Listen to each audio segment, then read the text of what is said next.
ಕೇಳು. ನಮ್ಮ ಬಾಗಿಲು ಬೇಗನಲ್ಲವೇ ನೀವು? ಬರೋ ವಿಷಯ ನೋಡಿ ಏನು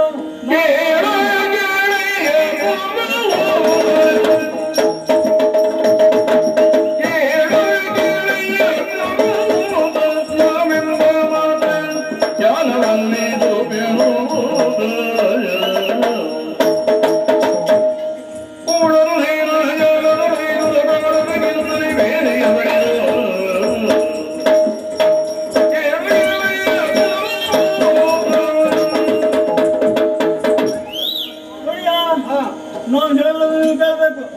ನೋಡಿಯ ನಾನು ಅಪ್ಪಣೆಯಂತೆ ದೋರ ಕಾಯ್ತಿರುವಾಗ ಒಂದು ವಿಷಯ ಗಡಿ ನಡೆದು ನೋಡಿಯ. ಏನು ನಡೆಯುತ್ತದು? ಪರದೇಶಿಗಳು ನೋಡಿಯ. ಪರದೇಶಿಗಳು ಎಲ್ಲಿಯಾರು? ಪರದೇಶಿಗಳು ಇದ್ದಾರಲ್ಲ ಒಡಿಯ. ಶಿವಜೋಪಟ್ಟಂತೆ ಅಲ್ಲೇ ಒಡಿಯ. ಹಾಗಂದು ಯೋಪತಿಯವರದ ಶತ್ರು ಸಹೋದರನೆಂಬ ಅವನೇ ಒಡಿಯ. ಅವನು ಸೇಳಿ ಕೂಡ್ಕೊಂಡ ನಮ್ಮೂರಿಗೆ ಬಂದಿದ್ದಾನೆ. ಅವನಿಗೆ ನಮ್ಮ ಇದು ಅಧಿಕಾರ ಬಿಟ್ಟುಕೊಡ್ಬೇಕಂತೆ. ಓಹೋ, ಇಲ್ಲಿದ್ರೆ ಮತ್ತೆ ಹೇಳಿದ ನಮ್ಮನ್ನು ಯುದ್ಧ ಮಾಡಿ ನಮ್ಮನ್ನೆಲ್ಲವರನ್ನು ಸೋಲಿಸಿ ಅವನು ನಮ್ಮ ಗದ್ದಿಗೆ ಹೇಳ್ತಾನೆ. ಹೌದು ಹೌದು ಅಂತ ಹೇಳಿದ್ದು. ಪಾಲಕ ನಂಬಿ ದಿಕ್ಪಾಲಕರನ್ನು ಬೇಡ ಹೋಗು.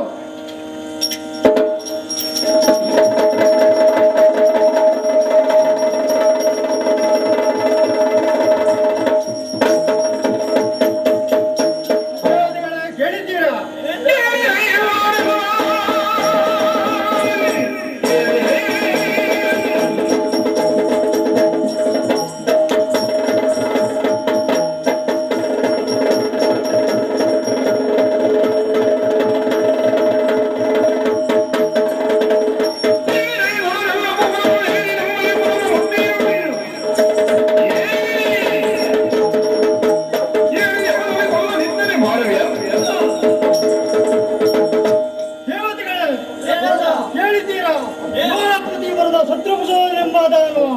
ತನ್ನವರನ್ನು ಕೂಡಿಕೊಂಡು ನಮ್ಮಿ ಸುರಲೋಕಕ್ಕೆ ದಾಳಿ ನಡೆಸುತ್ತಾನಂತೆ. ಅಂದಂತ ಸುರನ್ನು ಸದೆಬಡಿದು ತಿರುಳುವಂತೆ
ದ್ವಾರಪಾಲಕರನ್ನು ಬಡಿಗಟ್ಟಿ ದುರಕ್ಕಾಗಿ ನಿಂತ ನೀನ್ಯಾರು, ನಿನ್ನ ಹೆಸರೇನು ಎಂದು ತಿಳಿಸಿ ಸಾಯುತ್ತಿದ್ದನಾಗು ಬಾಗುಂದೆ.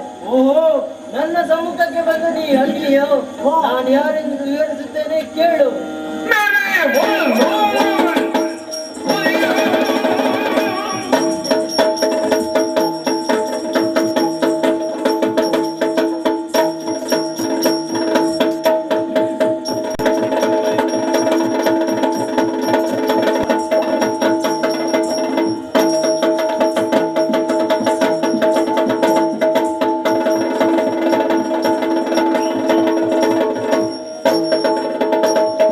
Oh,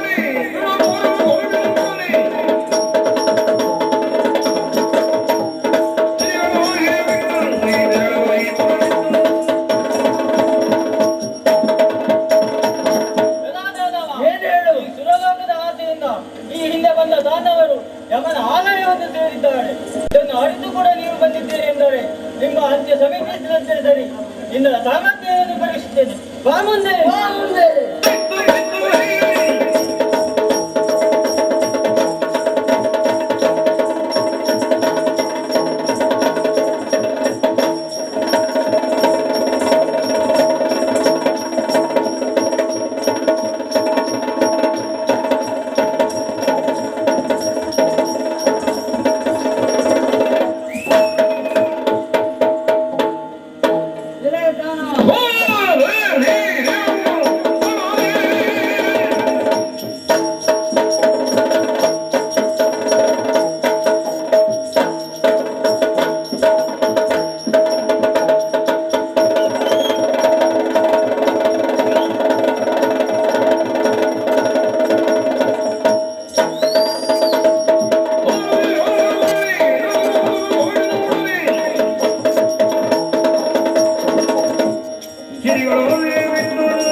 ಹಾರಬೇಡ, ಹಾರಿ ಸಾಯಬೇಡ. ಶ್ರೀಮಂತರಿಗಷ್ಟೇ ಸೀಮಿತವಾದದ್ದು ಈ ಸ್ವರ್ಗ. ನಿಮ್ಮಂತರಿಗೆ ಬೇಕಾದ ಸ್ಥಳ ಇದಲ್ಲ ಹೆಮಲೋಕ. ಅಲ್ಲಿಗೆ ನಿನ್ನನ್ನು ಹೊರಟುತ್ತೇನೆಂತೆ. ವರುಣನೇ ಎನ್ನಲ್ಲಿ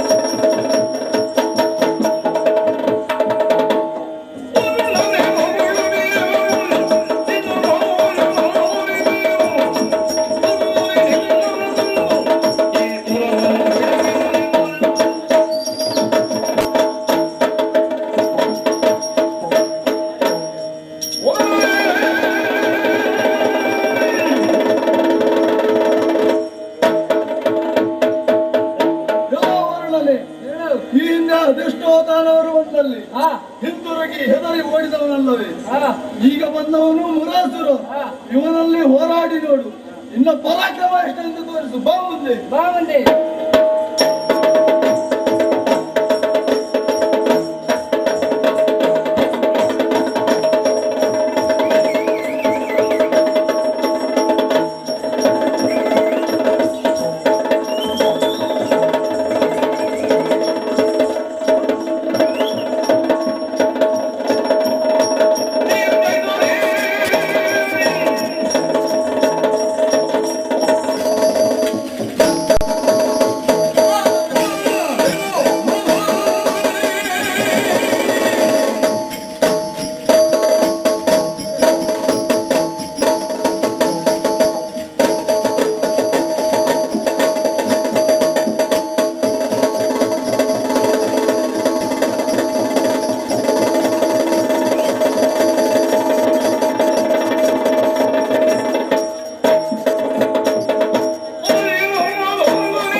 ಏನು ಏ ಮೂಕ, ನಿನಗೆ ಬೇರೆ ಎಲ್ಲ ಜಾಗ ಸಿಗ್ಲೇನೋ ಸಾಯಲಕ್ಕೆ? ಅಥವಾ ಇಲ್ಲೇ ಸಾಯ್ತೇನೆಂದು ಹರಕೆ ಹೊತ್ಕೊಂಡಿದ್ಯಾ? ಏ ಮೂಕ, ನಿನ್ನ ಕೈಕಾಲೆ ಮೊದಲೇ ಸರಿ ಇಲ್ಲ. ಅಥವಾ ಈ ಸುರಲೋಕ ಮೇಲೆ ನಿಮ್ಗೆಲ್ಲ ಆಗೋ ಆಸೆ. ಏ ಮೂಕ, ಹೊರಗಾಚೆ ನೀನು. ಏ ಸಾಕು ಆಗೋ, ಬಗಿಗೆ ಬಗಿಗೆ. ಏನ್ ಬಗಿಗೆ?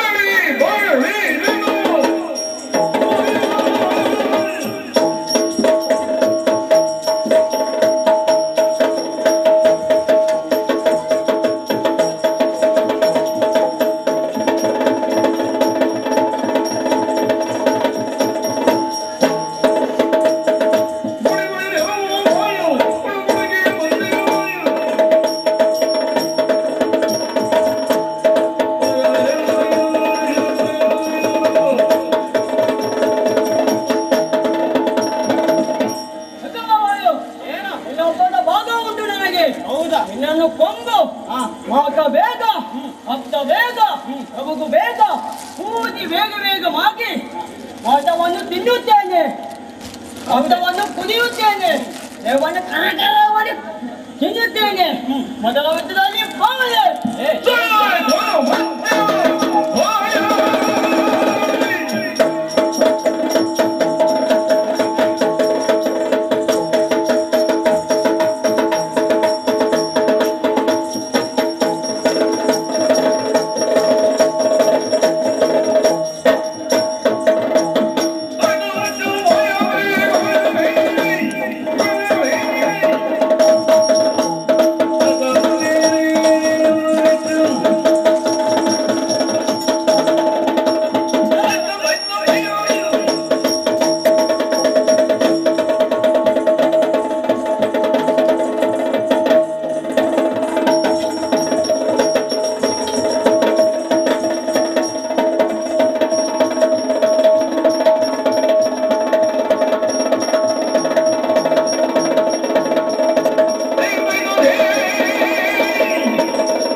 ಯಾರು ಬಾಯಿ ಮುಚ್ಚಬೇಕು, ನಾನು ಈಗ ಹೇಳ್ತೇನೆ ನೋಡು.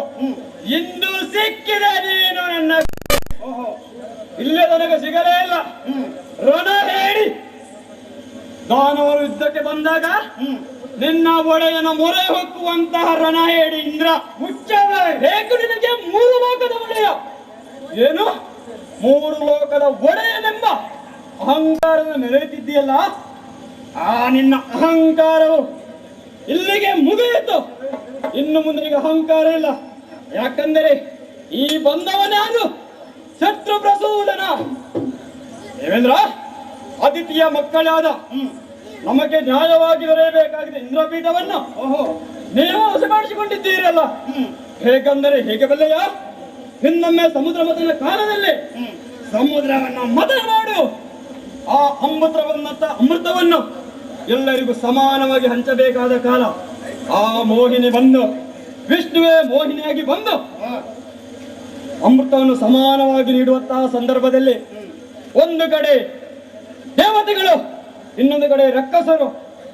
ಆದರೆ ಮಾಡಿದ್ದೇನು ಕುತಂತ್ರ? ದೇವತೆಗಳಿಗೆ ಅಮೃತ, ರಕ್ಕಸರಿಗೆ ಏನೋ ಇಲ್ಲ, ಮರಣ. ಆದರೆ ಇದನ್ನು ಪಡೆದುಕೊಂಡಿದ್ದೇವೆ ನಾವು, ಬಂದದ್ದು ಬರಲಿ ಅಂತ. ಆದರೆ ಇಂದು ಅದಲ್ಲ. ನಿಮ್ಮ ಹಾಗೆ ಈ ಶತ್ರು ಪ್ರಸಾದನಿಗೆ ಮರಣವೇ ಇಲ್ಲ.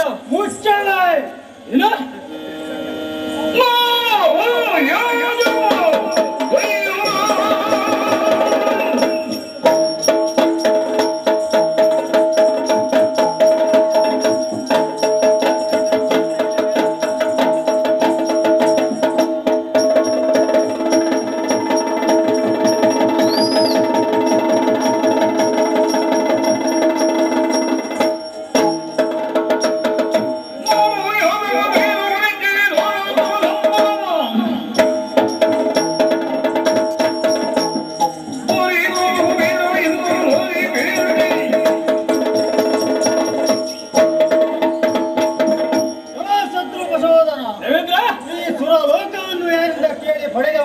ಮತ್ತೆ ನಿನ್ನ ಪಿತಾಜಿತನ ಆಸ್ತಿ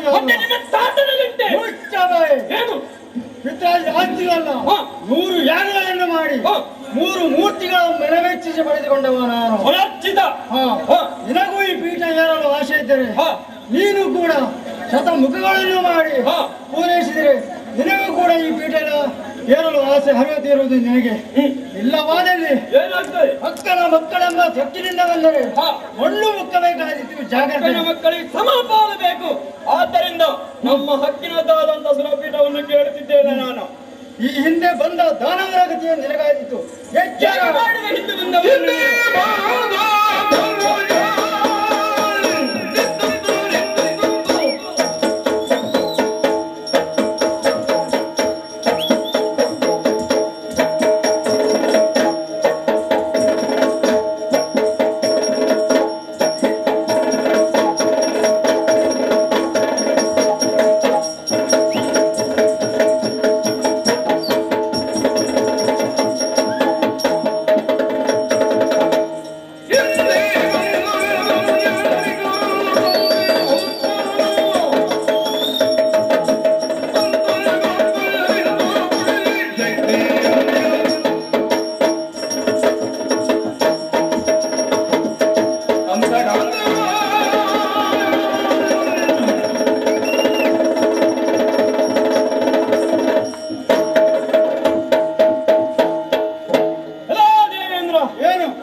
ಹಿರಿಯ ಅಕ್ಕನಾದಂತಹ ದೇವಿಯ ಮಕ್ಕಳಾದ ನಾವು ನಮ್ಮ ಹಕ್ಕಿನದಾದ ಸುರಪೀಠವನ್ನು ಕೇಳುತ್ತಿದ್ದೇನೆ. ನಿನ್ನ ಹಿತಾರ್ಥಿದಲ್ಲ, ನಿನ್ನ ಸ್ವಯಾರ್ಥದ ಆಸ್ತಿಯನ್ನು ಕೇಳುವುದಿಲ್ಲ, ನಮ್ಮ ಹಕ್ಕಿನದನ್ನು ನಾವು ಕೇಳುತ್ತಿದ್ದೇನೆ. ನೀನಾಗಿ ಕೊಡುತ್ತೀಯೋ ಅಥವಾ ನಾನಾಗಿ ಪಡೆಯಬೇಕು? ನೀನಾಗಿ ಕೊಡುವುದಿಲ್ಲಂತ ಖಂಡಿತವಾಗಿ ನನಗೆ ಗೊತ್ತು. ಏಕೆಂದರೆ ಹಿಂದೆ ಬಂದವರಿಗೆ ನೀನು ಮಾಡಿದ್ದೇನಂತ ಚೆನ್ನಾಗಿ ಅರಿತವ ನಾನು. ಅದಕ್ಕಾಗಿ ಏನು ಮಾಡಿದೆ ಗೊತ್ತೇ? ಏನು ಮಾಡಿದಿ? ಘೋರವಾದ ತಪಸ್ಸನ್ನು ಮಾಡಿ ಪರಮೇಶ್ವರನು ತಪಸ್ಸಿನಿಂದ ಒಲಿಸಿಕೊಂಡು ಬೇಕಾದ ವರವನ್ನು ಪಡೆದಿದ್ದೇನೆ. ಯಾವ ವರ ಅಂತ ಕೇಳಿದರೆ ಅಜಯತ್ವ ಒಂದು ವರವನ್ನು ಕೇಳಿದ್ದೇನೆ. ಹೌದೇ? ಯಾವುದೆಂದರೆ ನಿರ್ಜೀವವಾದ ವಸ್ತುವೊಂದು ಜೀವದಾಳಿ ಬಂದಾಗ ಅದರಿಂದ ನಿನ್ನ ಮರಣವೆಂಬ ನನಗೆ ವರವನ್ನು ಪಡೆದಂತ ಹರ, ಇದರಿಂದ ನನಗೆ ಮರಣವೇ ಭಯವಿಲ್ಲ. ಆದ್ದರಿಂದ ನಾನು ಸುರಲೋಕಿಗೆ ಬಂದು ನಿಂತು ಕೇಳುತ್ತಿದ್ದೇನೆ, ಸುರಪೀಠವನ್ನು ಬಿಟ್ಟುಕೊಡು ಎಂದು. ಈ ಹಿಂದೆ ಬಂದಂತಹ ಎಲ್ಲಾ ದಾನವರಿಗೆ ನೀವು ಮಾಡಿದ್ದೇನು? ಏನು? ಕುತಂತ್ರಿಯಾದ ಹರಿಯ ಕಪಟಿ ಹರಿಯಿಂದ ಒಂದಲ್ಲ ಒಂದು ರೀತಿಯಿಂದ ಸಂಹರಿಸಿ ಗಳಿಸಿದ್ದೀರ ನೀವು. ನಿಮ್ಮ ಕುತಂತ್ರವನ್ನು ಅರಿತಂತಹ ನಾನು ಪ್ರತಿ ತಂತ್ರವನ್ನು ಮಾಡಿಕೊಂಡು ಬಂದಿದ್ದೇನೆ. ಈ ಇಳೆಯ ಮೂರರಲ್ಲಿ ನನ್ನನ್ನು ಜಯಿಸುವವರು ಯಾರೂ ಇಲ್ಲ. ದೇವೇಂದ್ರ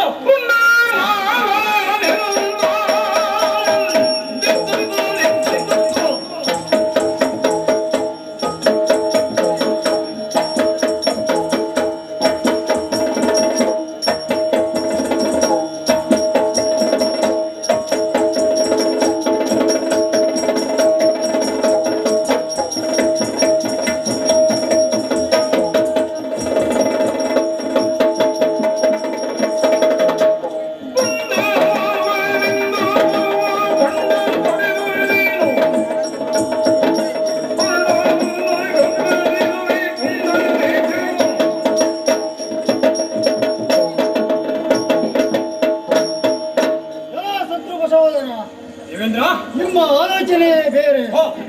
ಯಾರ ತಲೆ ಹೊಡೆದರೆ ನಮಗೆಷ್ಟು ಸಿಗುತ್ತದೆ? ನಮ್ಮ ಆಲೋಚನೆ ಒಳ್ಳೆಯ ಆಲೋಚನೆ. ಕೆಟ್ಟ ಆಲೋಚನೆ ಮಾಡುವವರು ನಾವಲ್ಲ. ಯಾರ ಜಾಗದಲ್ಲಿ ಮನೆ ಕಟ್ಟಿಕೊಳ್ಳುವುದೆಂಬುದಾಗಿ. ಏಕೆ? ಅವನು ಇನ್ನೊಬ್ಬನ ಜಾಗದಲ್ಲಿ ಮನೆ ಕಟ್ಟಿದಾಗ ಅವನ ಜಾಗದಲ್ಲಿ ನಾವು ಮನೆ ಕಟ್ಟಿದರೆ ಅದು ನಮ್ಮದು ಒಳ್ಳೆಯದೇ ಆಗುತ್ತದೆ. ಅಷ್ಟೇ ಅಲ್ಲ, ಮತ್ತೆ ಯಾರ ಮನೆಯಲ್ಲಿ ಚಂದದ ಹೆಣ್ಣು ಮಕ್ಕಳಿದ್ದಾರೆ ಎಂಬುದು ನೋಡುವುದು ಹೇಗೆ? ಅಷ್ಟೇ ಅಲ್ಲ, ನೋಡುತ್ತೇವೆ. ನೋಡಿದ್ದೀರಾ? ರುಂಡ ಮಾನದಿಂದ ಹೊರ ಪಡೆದುಕೊಂಡೆ. ಯಾಕೆ? ನಮ್ಮ ಮನೆಯಲ್ಲಿ ಬಿಡಾರ ಹೂಡೋದು ಅಲ್ಲವೇ? ನಿಮ್ಮ ಮನೆಯಲ್ಲಿ ಬಿಡಾರ ಹೂಡುವುದಕ್ಕಲ್ಲ, ನನ್ನ ಸ್ವಯರ್ಥವಾಗಿ ನನ್ನ ಕೀರ್ತಿ ಆ ಸೂರ್ಯ ಚಂದ್ರವಾಗಿ ಇರುವಂತೆ ಮಾಡುವಂತೆ ಅದಕ್ಕಾಗಿ ನಾನು ಅಮೋಘವಾದ ವರವನ್ನು ಪಡೆದಿದ್ದೇನೆ. ನಿನ್ನ ಮನೆಯಲ್ಲಿ ಬಿಡಾರ ಹೂಡುವುದಕ್ಕಲ್ಲ. ರುಂಡ ಮಾನದಿಂದ ಬಲ್ಲು ಎನಿಸಿದ್ದಾನೆಂಬ ಗರ್ವದಿಂದ ಮುಂದುವರಿದು ಬಂದರೆ ನಿನ್ನ ರುಂಡವನ್ನು ಕತ್ತರಿಸಿ ಎಚ್ಚರ ಬಾಗುಂದೆ.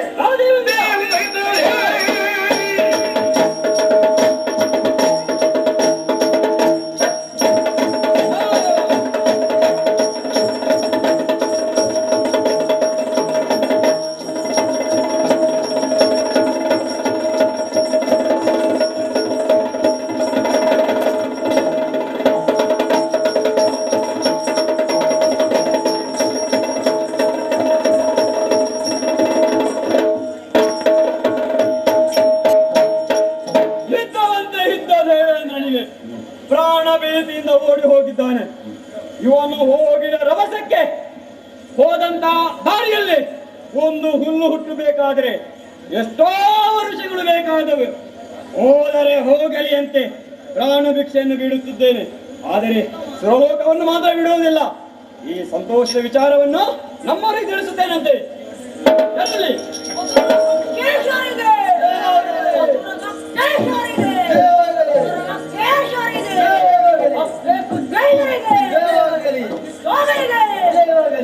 ಹಾಗಲ್ವಾ? ಅಸುರ ರಕ್ಕಸರಿಗೆ, ಅಸುರ ರಕ್ಕಸರಿಗೆ.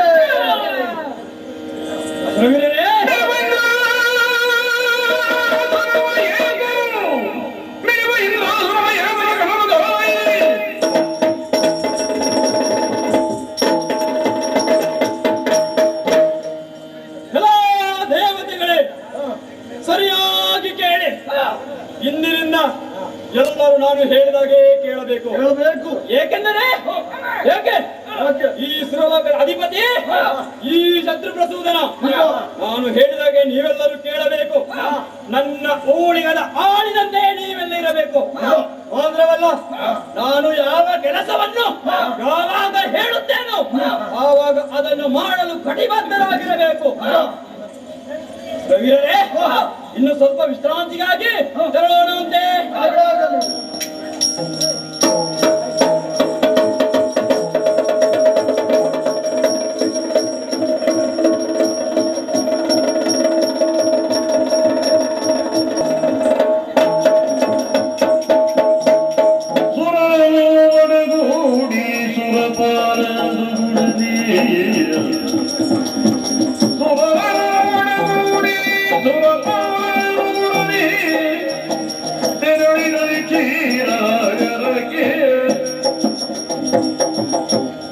ಅಯ್ಯ ಶ್ರೀಹರಿ, ಶತ್ರು ಪ್ರಸೋದನೆಂಬ ದಾನವ ಈ ಸುರಲೋಕವನ್ನು ವಶಪಡಿಸಿಕೊಂಡನಲ್ಲ. ಅಯ್ಯ, ಬ್ರಹ್ಮ ದೇವರಲ್ಲಿ ದೂರಿಟ್ಟುಕೊಂಡಾಗ ಶ್ರೀಹರಿಯಲ್ಲಿ ದೂರು ಕೊಡಲು ಸುಗಿಸುರನು ಇರೋಣವಂತೆ ಕ್ಷೀರಸಾಗರಕ್ಕೆ.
ಆದಿಮಾಯ ಓಂಕಾರ ಉನ್ನಾದದಿಂದ ಜನಿಸಿದ ನಾವು ಸೃಷ್ಟಿಯ ಬಲುದೊಡ್ಡ ಜವಾಬ್ದಾರಿಯನ್ನು ಹೊತ್ತುಕೊಂಡು ಈ ವೈಕುಂಠದಲ್ಲಿ ವಾಸವಾಗಿದ್ದೇನೆ. ನಿಜ ಸ್ವಾಮಿ. ಹಿಂದೆ ಸಮುದ್ರ ಮಥನ ಕಾಲದಲ್ಲಿ ಕ್ಷೀರಸಾಗರದಲ್ಲಿ ಉದಯಿಸಿದ ನೀನು ಅಪ್ರತಿಮ ಸುಂದರಿಯಾದ ನಿನ್ನನ್ನ ದೇವದಾನವರು ವಹಿಸಲು ಮುಂದಾದಾಗ ಅವರೆಲ್ಲರನ್ನ ಒಡಂಬಡದೆ ನನ್ನನ್ನೇ ವರಿಸಿದೆ. ಅಪ್ರತಿಮ ಸಕಲ ಸಂಪತ್ತಿನ ಒಡತಿಯಾದ ನಿನ್ನನ್ನ ದೇವಿಗೆ ನಾನೇನನ್ನ ಕೊಡಲಿ ಲಕ್ಷ್ಮಿ ಎಂದು ಕೇಳಿದಾಗ ನೀನು ಕೇಳಿದ್ದೇನು, ನನ್ನ ಹೃದಯ ಸಿಂಹಾಸನದಲ್ಲಿ ನನಗೊಂದು ಸ್ಥಾನವನ್ನ ಕೊಡಿ ಸ್ವಾಮಿ ಎಂದೆ. ಅದಕ್ಕೆ ಅಸ್ತು ಎಂದೆ. ಅಂದಿನಿಂದ ಮೊದಲುಗೊಂಡು ನನ್ನ ಹೃದಯ ಸಿಂಹಾಸನದಲ್ಲಿ ನೀನು ರಾರಾಜಿಸುತ್ತಿದ್ದೀಯ ಲಕ್ಷ್ಮೀ ದೇವ. ನನ್ನ ಪಾದ ಪೂಜೆಯನ್ನ ಕ್ರಮಬದ್ಧವಾಗಿ ಸಲ್ಲಿಸುತ್ತಾ ನನ್ನ ಪೂಜೆಯನ್ನ ನೀನು ಮಾಡುತ್ತಿದ್ದೀಯ. ಭಕ್ತರ ಅಭಿಷ್ಟವನ್ನ ಸಲ್ಲಿಸುತ್ತಾ ದುಷ್ಟ ರಕ್ಷಕ, ದುಷ್ಟ ಶಿಕ್ಷಕ, ಶಿಷ್ಟ ರಕ್ಷಕನಾಗಿ ಲೋಕದ ಪರಿಪಾಲನೆಯನ್ನ ಮಾಡುತ್ತಿದ್ದೇನೆ ಲಕ್ಷ್ಮೀ ದೇವ. ಲೋಕದಲ್ಲಿ ಸತ್ಯವಾದುದು ಧರ್ಮ, ಧರ್ಮದಲ್ಲಿ ಧರ್ಮವು ಸತ್ಯದಲ್ಲಿ ಅಡಗಿದೆ. ಆದ್ದರಿಂದ ಧರ್ಮ ಈ ಲೋಕದಲ್ಲಿ ಧರ್ಮದ ಪರಿಪಾಲಕನಾಗಿ ನಾನು ಕರ್ತವ್ಯವನ್ನು ನಿರ್ವಹಿಸುತ್ತಿದ್ದೇನೆ. ಲಕ್ಷ್ಮಿ, ಇದೇನೇ ನೀನು ಏನೋ ನನ್ನಲ್ಲಿ ಹೇಳಲು ನೀನು ಉತ್ಸುಕನಾಗಿದಂತೆ ಕಾಣ್ತಾ ಇದೆ. ಏನೇ ಲಕ್ಷ್ಮಿ,